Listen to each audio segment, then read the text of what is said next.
ମୁଁ ଆପଣଙ୍କର ପ୍ରିୟ RS ଉତ୍ତିପାତିଆ ପୁଣି ଥରେ ଆସିଛି କରିବାକୁ କୁତୁକୁତିଆ।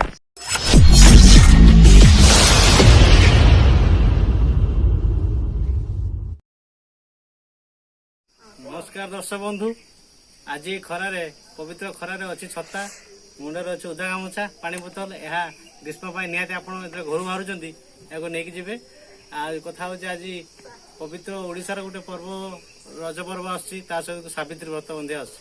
ଏ ସାବିତ୍ରୀ ବ୍ରତଟା କେମିତି ଅଛି, ଫଳର ମୂଲ୍ୟ ଆସନ୍ତୁ ଜାଣିବା ଗ୍ରାଉଣ୍ଡ ଜିରୋ ରିପୋର୍ଟରୁ। ଆମ ରିପୋର୍ଟର ଚିନ୍ମୟ ସେ ଆମକୁ ସମ୍ପୂର୍ଣ୍ଣ ବିବରଣୀ ଦେବେ। କାହିଁକି ବଢ଼ିଲା ପେଟ୍ରୋଲ ଦର? ନାରେ ଭାଇ, କାହିଁକି ବଢ଼ିଲା ଫଳ ଦର? ଆସନ୍ତୁ ଜାଣିବା ଗ୍ରାଉଣ୍ଡ ଜିରୋ ରିପୋର୍ଟରୁ। ଆମ ରିପୋର୍ଟର ଅଛନ୍ତି ବର୍ତ୍ତମାନ ଚିନ୍ମୟ, ସେ ବର୍ତ୍ତମାନ ଖବର ଦେବେ କେମିତି ଅଛି ଗ୍ରାଉଣ୍ଡ ଜିରୋ ରିପୋର୍ଟର ଫଳର ଚାହିଦା। ଆସନ୍ତୁ ସେମାନଙ୍କୁ ଜାଣି ରଖିବା। ଆମ ଗ୍ରାଉଣ୍ଡ ରିପୋର୍ଟର ଚିନ୍ମୟ, ଆମ କଥା ତମକୁ ଶୁଭୁଛି? नमस्कार दर्शक बंधु, ମୁଁ ଫେନୋନିକ୍ସ ତରଫରୁ ଆପଣଙ୍କୁ ସ୍ୱାଗତ ଜଣାଉଛି। ସାବିତ୍ରୀ ମାନଙ୍କର ପର୍ବ ଚାଲିଛି, ଆପଣମାନେ ସମସ୍ତେ ଜାଣିଥିବେ। ତ ସାବିତ୍ରୀ ଓଷାର ଲୋକମାନେ କେମିତି ପ୍ରସ୍ତୁତି ଚଲାଇଛନ୍ତି, ଆସନ୍ତୁ ଦେଖିବା ତାଙ୍କର କେତେ ଲୋକଙ୍କୁ ପ୍ରତିକ୍ରିୟା ନେବା। ଆସନ୍ତୁ, ମଉସା ମାଉସୀ ସେମାନଙ୍କ ଝିଅ ଘରକୁ ଯାଉଛନ୍ତି, ଦେଖିବା ସେମାନଙ୍କର କିସ ଅଛି ପ୍ରତିକ୍ରିୟା। ଆସନ୍ତୁ। ମାଉସୀ ମାଉସୀ ମାଉସୀ ନମସ୍କାର। ମାଉସୀ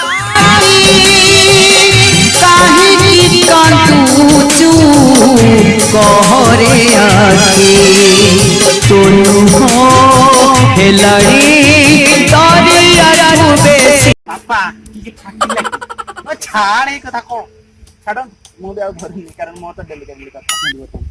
ଗୋଟେ ଝିଅ ଘରକୁ ଯାଇଛି, କଣ କରି ଗୋଟେ ଝିଅ ବାହା ଦେଇଥିଲି। ଆଜ୍ଞା, ଆଉ ସେ ବୋଧେ ଫଳ ମୂଳ ସବୁ ନେଇକି ଯାଉଛି। ଆଉ କେତେ ଆଣିଲେ ଫଳ, କଣ ଆଣିଲେ ଟିକେ? ଫଳ ବର୍ତ୍ତମାନ ତୁ କଣ ଆକାଶ ଧର କଣ ଏତିକି 570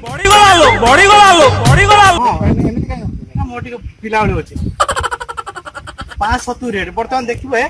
ଏଇ ତ କଣ କହିବି, ଏ ଆମ୍ବ ଦେଖୁଛନ୍ତି, ଦେଖୁଛନ୍ତି କେତେ ଇয়া କିଲୋ କେତେ? ଇଏ ବର୍ତ୍ତମାନ ଚାଲିଛି 20 ଟଙ୍କା।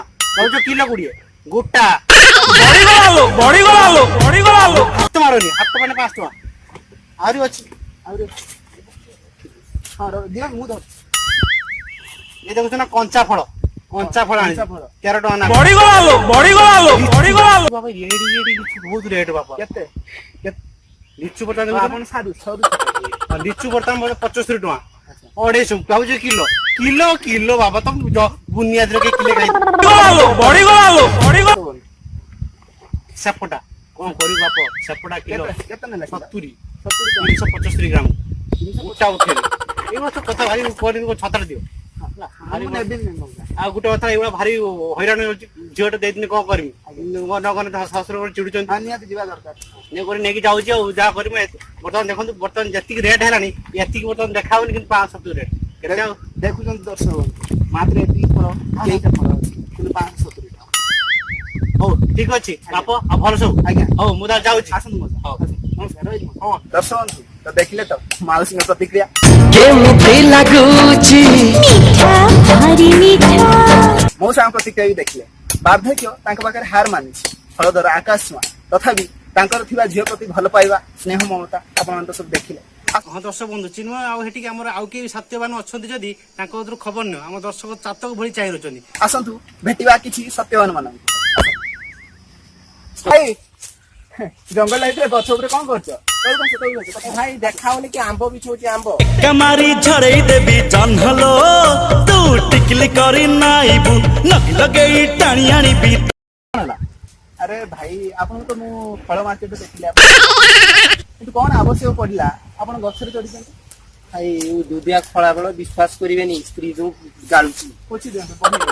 ଭଗବାନ, ଯାହା ସ୍ତ୍ରୀ ତ କିଛି କଲାନି, ଆପଣ ଯାହା କଲେ ବହୁତ ଧନ୍ୟବାଦ। ଯୋଉ ସାବିତ୍ରୀ ଓଷା କାଲି ହବ, ତାହାରି ପାଇଁ ପ୍ରସ୍ତୁତି ଯାଇଥିଲି। ସେ ଫଳ ମାର୍କେଟକୁ ଗଲା ବେଳକୁ ଭାଇ ରେଟ୍ ଯାହା, ତମେ ବିଶ୍ୱାସ କରିବେନି ଭାଇ।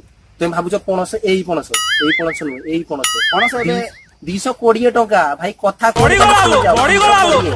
ତାପରେ ତମେ ଭାବୁଛ ତରଭୁଜ, ଏଇ ନୁହଁ, ଏଇ ତରଭୁଜ 310 ଟଙ୍କା। ମାନେ ସବୁଟାକର ସାଇଜ କମି ଯାଉଛି। ସାଇଜ କମ, ରେଟ୍ ଅଧିକା। ତମେ ବୁଝିପାରିବନି। ପର୍ସରୁ କାଢୁଥିଲି, ତାପରେ ପୁରେଇ ଦେଲି। ମୁଁ କହିଲି ଆଉ ଦରକାର ନାହିଁ, ନିଜେ ଗଛକୁ ଚଢିବି, ଆମ୍ବ ବିଛେଇବି, ଦେଇ ସ୍ତ୍ରୀକୁ ନେଇକି ଦେବି, ନହେଲେ ମାଡ।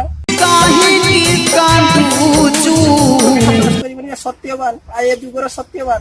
ସବୁ ଶେଷ, ସ୍ତ୍ରୀ ମାଡ ଗାଳି ଖାଇ ଖାଇ ଦିନ ସବୁ ଯାଉଛି। ଯାହା ହଉ ଏଇଠୁ କିଛି ବିଛାଇଲେ କି ସ୍ତ୍ରୀକୁ ଦେବି ଆଉ କଣ କହିବି? ଦେଖିଲେ ତ ଦର୍ଶକ ବନ୍ଧୁ ଆଜିକାଲି ସତ୍ୟବାନଙ୍କ ଅବସ୍ଥା। ସତରେ କଣ ସେ ଯୁଗର ସାବିତ୍ରୀ ଏ ଯୁଗରେ ଆଉ ମିଳୁନାହାନ୍ତି। ଛାଡ ସେ ତ ପରର କଥା। ଆସନ୍ତୁ ଆଉ ଜଣେ ସତ୍ୟବାନଙ୍କୁ। ଦର୍ଶକ ବନ୍ଧୁ ଆପଣ ତ ଦେଖିଲେ କେତେ ସତ୍ୟବାନଙ୍କୁ ଯେ ସେମାନେ କିପରି ଫଳ ତୋଳୁଛନ୍ତି। ଆସନ୍ତୁ ଆଉ କେତେକ ସତ୍ୟବାନଙ୍କୁ ଭେଟିବା। ख्याल की एन जहाँ गे मेना पिया बनु पिया चेतान लतार भीतर बाहर मा तबे नोआ गे मुरुद बाहा इचे बाहा लेका चेपे झटी जम्पे ଏନା ମିନା ଠିକ ଅଛି କଣ କହୁଛନ୍ତି ଓଡିଆ ଆପଣ ଜାଣନ୍ତି କି? ଏଇ ବାବୁରେ ଓଡିଆ କହିନି ପଡତେ ଏଟା ମୁଁ ଓଡିଆ କହୁଛି ପଡା ଭାଇ ଜାଣନ୍ତି ଦର୍ଶକ ବନ୍ଧୁ ସେ ଓଡିଆ କହିଲେ ଆଜ୍ଞା ଏଟା କି ସ୍କ୍ରୁ ଡ୍ରାଇଭର ଧରିକି ବୁଲୁଛୁ ଭାଙ୍ଗିଯିବ କଣ କରୁଛନ୍ତି ଏଇଟା? ଆପଣ କଣ ସାବିତ୍ରୀ କହିଛନ୍ତି ଯେ କାଠ ଆଣିବାକୁ? ଆପଣଙ୍କୁ ଲାଗୁଛି କି ମୁଁ କାଠ ଆଣୁଛି ଆଜି ଆସିছে ମୁଁ ଡେଲି ଡେଲି ଏତେ ଆସିছে ଏଟା ମୁଁ ଡେଲି କାମ ଉଠାଇ କାଠ ଆଣବା କାହିଁକି ଆଜି ତ ସାବିତ୍ରୀ ଓଷା ଆପଣ ତ ଜାଣିଥିବେ। ସାବିତ୍ରୀ ଓଷା ଆଗ ଭଳିଆ ସାବିତ୍ରୀ ନାହାନ୍ତି ବୁଝିପାରିଲେ ଆଗ ଭଳିଆ ସାବିତ୍ରୀ ନାହାନ୍ତି ଏଟା ମୁଁ ଡେଲି କାମ ମୁଁ ଏମିତି ଡେଲି ଆସୁଛି ମଜୁରୀ କରୁଛି ଖଟି କରିକି ଯାଉଛି ଆପଣ ଲାଗୁଛି ଖରାରେ ସେ ମୋର ସ୍ତ୍ରୀ ଆସିବ ମୋର ମାଇକା ନିହାତି ଆସିବା ଆସିବ କଥା। ପାଣି ସରବତ ନେଇକି ସେ ଘରେ ବସିଛି କି ଗୋଟେ ଆଣିଛି କଳା ଏତେ ବଡଟା ଟିକଟକ୍ ବନଉଛି ସବୁ କହୁଛନ୍ତି ଟିକଟକ୍ ବନଉଛି ଦେଖୁଛନ୍ତି ଦର୍ଶକ ବନ୍ଧୁ ସାବିତ୍ରୀ କେମିତି ଟିକଟକ୍ ରେ ବ୍ୟସ୍ତ।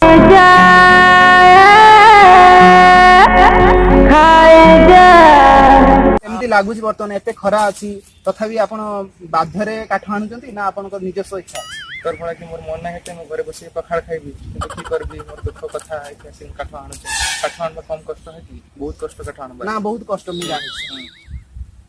ଆଜ୍ଞା ଆପଣ ଦର୍ଶକ ବନ୍ଧୁ ଦେଖିଲେ ତ ସାବିତ୍ରୀଙ୍କ କାର୍ଯ୍ୟକଳାପ ଯୋଉ ସତ୍ୟବାନଙ୍କର କିଭଳି ପରିସ୍ଥିତି